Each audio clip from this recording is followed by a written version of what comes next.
The question that has been on everyone's mind lately is, what exactly is a bird? Easy, right? It's the one that flies through the sky and poops on your car. Actually, they're a bit more complex than that.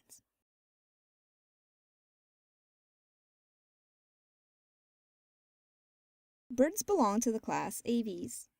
They are vertebrates, meaning they have a backbone. They're also warm-blooded, able to keep their core temperature at a stable range. Birds lay eggs which will eventually hatch and release the young. There are several distinguishing external anatomy features. All birds have a bill, wings, 2 legs, and are covered in feathers. The feathers play a role in several functions, such as flying and insulation from the elements. Though all birds have wings, not all of them necessarily fly. Think penguins or ostriches. And this is probably very lucky for us. Imagine an ostrich pooping on your car. Thanks for watching.